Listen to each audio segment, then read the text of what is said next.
Okay, here I am in Wenceslas Square. Behind me, right up Wenceslas Square, you'll see the National Museum. I'm going to head up that direction just to maybe have a look at the monument to King Wenceslas I, because we're going to do a kind of comparison between it and the David Černý parody of it, which is in Lucerna Passage. So it should be interesting. Well, it is interesting. Take my word for it. Okay, you'll just see directly behind me the statue of Wenceslas I. Here in just at the top of Wenceslas Square. Further behind me there is, of course, the Czech National Museum. You know, I'm sure you've seen this many times if you've been to Prague, but what we'll do is we'll have a little look at the statue, and then we'll go into the Lucerna Passage, and we'll compare it with the David Černý one that's in there, which certainly, yeah, let's just say it's a parody of this statue, and maybe also how Europeans perhaps celebrate history. So this is the Cerny Palace, like a little arcade. We'll go in here.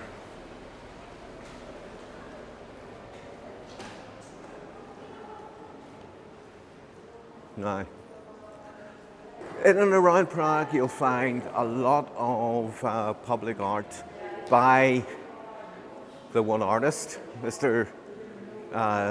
David Černý.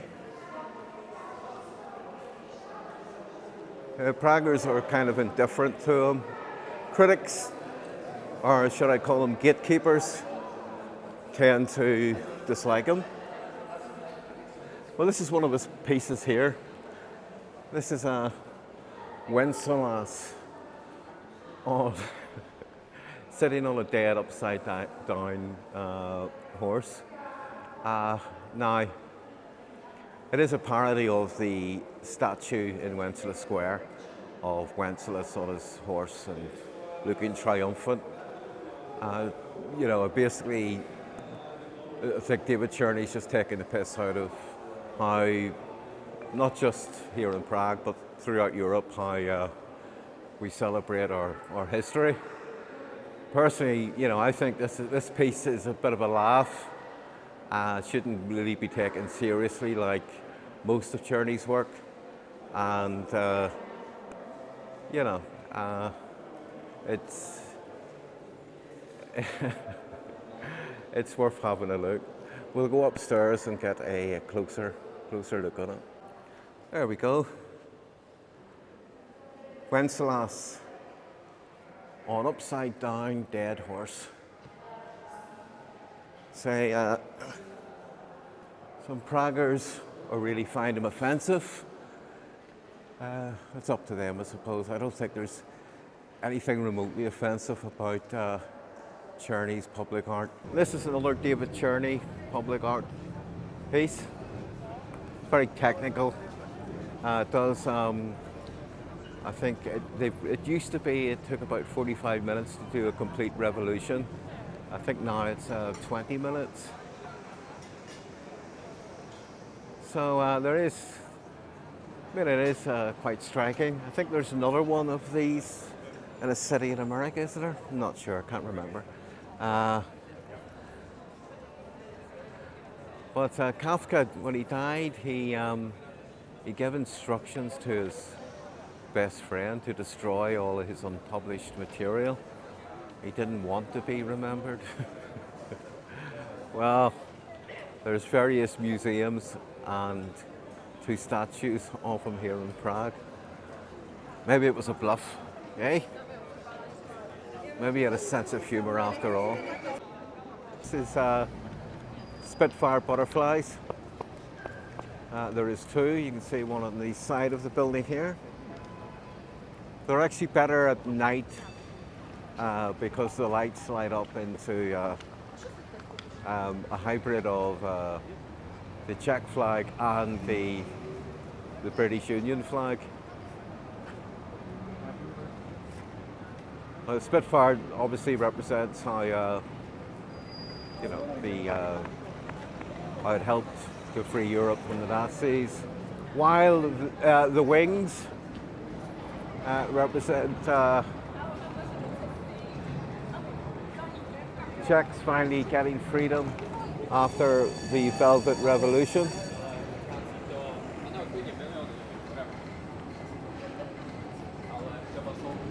It's quite an interesting piece. I mean, again, it's not everyone's taste. Most Praguers see it, they actually hardly notice it anymore. So, but it's you know, nice piece.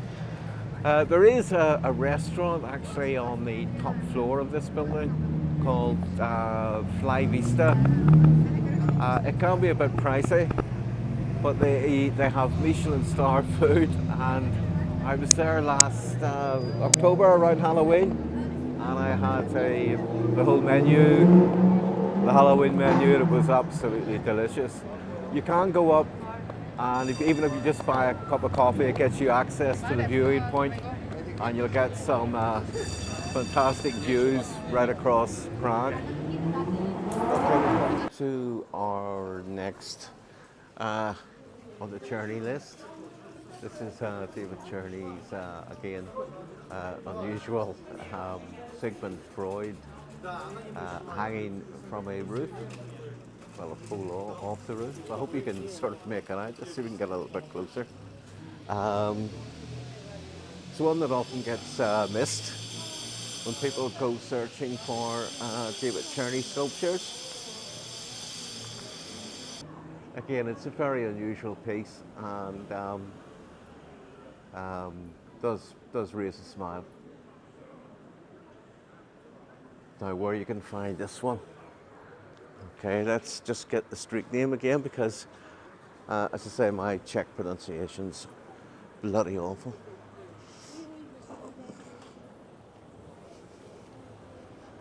So there you go on that street and look up.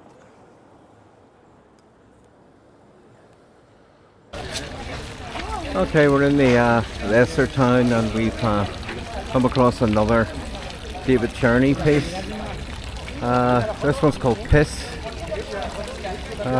Self-explanatory really, isn't it? We have the basin here, which is the map of the Czech Republic. We have, my goodness, some filthy woman just touching the metallic phallus. You dirty mare. Anyway, yeah, so politicals will say, oh, it's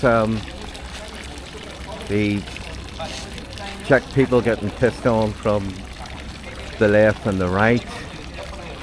Even the water's actually got a piss colour. Of course, feminists would probably say, "Ooh, this piece is about men pissing over everything." Yeah, it's all a bit meh. It's not one of, I mean, to be fair, David Černý's not renowned for his subtlety, and this is about as subtle as a kick in the metallic cock. Oh, there's another one touching the cock. I bet she's touched a few of those. Just while I'm right here, we have probably the most famous of the David Černý public art, which is the crawling babies here on Campa Island.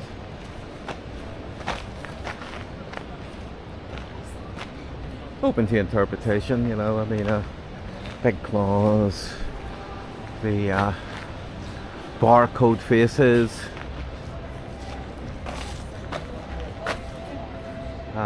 my take it, you know, it's a bit more thought-provoking than some of this other stuff.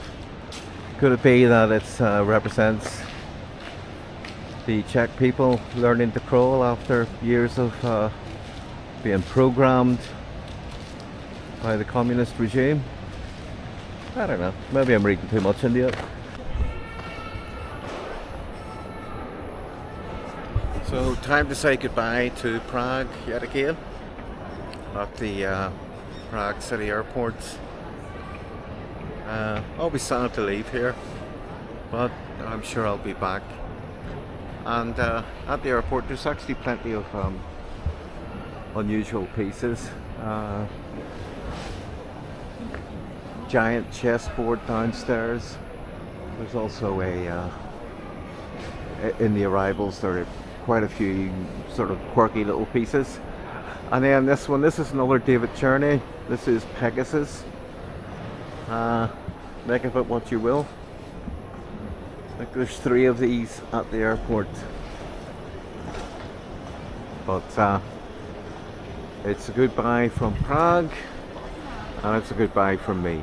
Please like and subscribe.